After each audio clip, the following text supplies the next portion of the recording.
Today we're going over some shocking facts that I found about American consumerism, about the amount of possessions that we own to the amount of space that we're living in and stuff that we are wasting. So I hope you guys find this helpful. I know as I was going through them, it made me self-aware of what I am doing and that I don't want to be with everybody else being overly consumeristic. So hopefully you guys can get some value out of this as well. And if you guys do get some value out of this and you want to see some future content, feel free to like and subscribe, hit the little bell thingy. I post videos on minimalism and finances every single Monday. Let's begin. There are over 300,000 things in the average American's home. This is probably the most popular one, and it's also one of the most shocking. Like, there's no way that you need 300,000 things. You also don't need to go the other way and have, 117 things, but there is that middle ground of, if you sold off half of that stuff and you got $1 per item for 100,000 items, think of how much less stress and how much more money you would have if you, cut that number down in half. Americans spend about $1.2 trillion on non-essential goods every year. The average American throws out about 4.4 pounds of trash every single day. Now, the population of America is around 328 million, so let's do the math here. What does that equal? 1.4 billion pounds per day. Thank you. Anytime. Hey, what does that equal a year? 511 billion pounds per year.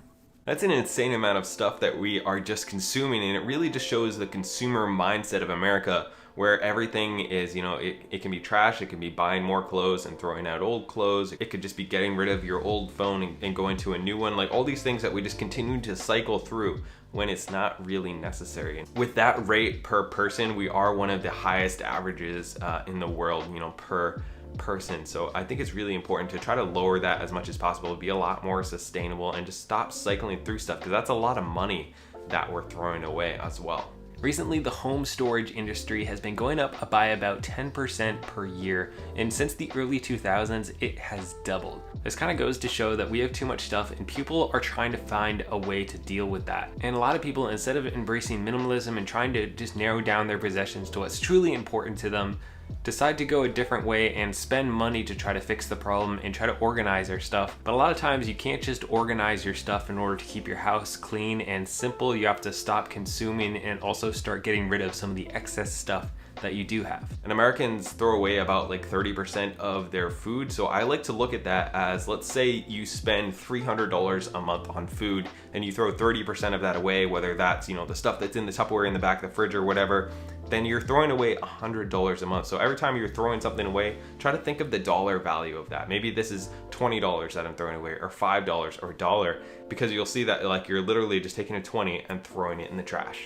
The average American donates around 1.9% of their income to charity, and I believe that's because a lot of people are living paycheck to paycheck. So even though we are one of the richest countries in the world, a lot of people are living paycheck to paycheck, and a lot of the reason for that is because of consumerism. It's because of the amount of stuff that we are buying and throwing away instead of giving to those in need. That's one of the reasons I'm such a big fan of frugal living, is because if you are limiting your expenses as much as you can and you are saving money and building wealth, then you get to that position where you're able to make a big impact in the world, as opposed to if you're continually stuck in this cycle, then you're not able to help yourself, you're going to be more stressed, and you're not really able to help those around you. 61% of Americans don't have enough money in their savings to cover a $1,000 emergency.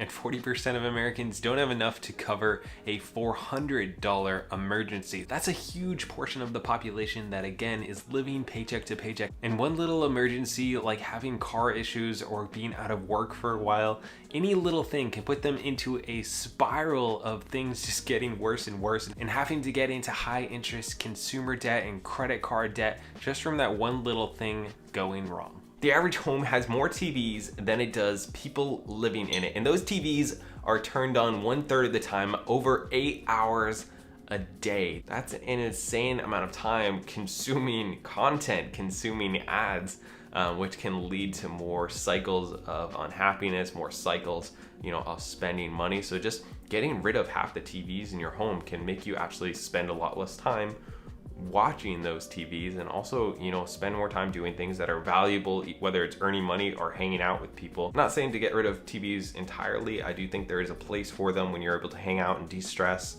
whatever. But when it becomes 1/3 of your life is, looking at a TV or at least having it on, that's a lot of time you just don't have to yourself, to think. 38% of US households hold some form of credit card debt. A lot of times they're spending 20 to 30% on the interest for this, and a lot of times that is simply for consumer items where if you made a few changes, you wouldn't be in that situation.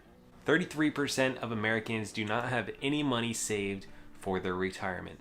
Now, personally, I talk about early retirement all the time in your 20s and 30s by doing house hacking and things like that. But even if you don't want to go that route and you simply want to invest and put money into, a Roth IRA or a 401k, just do something in your 20s and 30s. And it'll make things so much easier for you if you let that compound over the next 10, 20, 30, 40 years. Because when you get older, you do not want to have to get a part-time job making minimum wage at something that you don't want to do, when you could have just made a few choices earlier in your life to bypass that entirely. 40% of student loan borrowers are expected to go into default by 2023. There's a lot of things on either side, whether we should be getting help with our student loans, whether it's something that everybody should have for free, or whether you should be paying for it. I personally think it is a complete waste of time. And if you spend those 4 years earning money, then you won't even need a job by the time everybody else is just beginning their careers. That's why I personally didn't go to college. I think if your goal is to reach financial independence in early retirement, then it's definitely not a great choice. But if your goal is to, become a nurse or a doctor or something like that, then it's definitely something that is needed. But for most of the things out there, if you want to be successful, go out and put in the work and gain some experience rather than go that route. If you guys are enjoying this and getting some value, feel free to like and subscribe so you can see more content. I post like this every single Monday. Women spend on average 8 years of their lives shopping. It's a lot of shopping. I know for some people it's a recreational activity, but I think there's things that could help more people than continually going to the stores and shopping. And that's definitely guys too. I know I used to struggle with this a while ago. And once you get in that cycle, that can be your little high of when you find something. It's that little high of getting it and finding a deal and all this sort of stuff. But there's so many better ways to use our time than to get sucked into the trap of consumerism and getting more stuff. Enough said. The average size of the American home has tripled over the past 50 years. But 1 out of 10 people are renting storage units. So not only are we spending a lot more on housing than we need to and having a lot more house because we have those 300,000 things that need to go in that house, but a lot of people are going into self-storage, and that's actually one of the fastest growing industries right now. And it's actually the fastest growing industry in commercial real estate right now. You'd be better off throwing all that stuff away, getting no money for it, and usually if you're storing it, you can at least get some money for it trying to sell it. And then taking that money that you're saving, that $100 a month or whatever you're spending on that storage unit, and buying all new stuff in a couple years when you'd be ready to pull that out. 25% of people with 2-car garages don't have room to park a car inside them. This has been most houses of people that I know, they can't actually park their car inside of their garage because it's a storage, it's a catch-all. That's where everything goes. It's just covered with stuff. 3.1% of the world's kids live in America, but they own 40% of the toys consumed globally.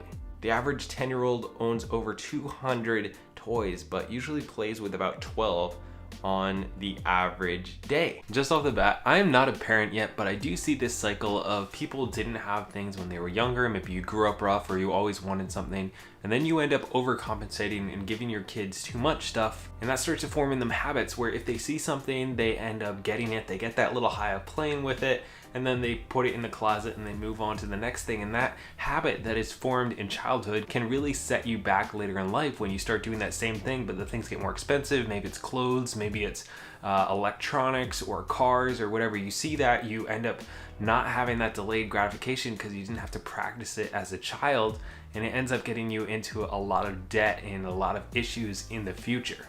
That's my 2 cents on it anyways. Hope you guys enjoy this. What stat stuck out to you the most? Let me know. I want to let you guys know that we did start up our podcast again, Finances Unfiltered, where we talk about this type of stuff, and we also talk about financial content and simple intentional living for normal everyday people, how you can retire early, that type of stuff. I'll leave a link down below if you want to check it out, and I hope you guys have a great rest of your day.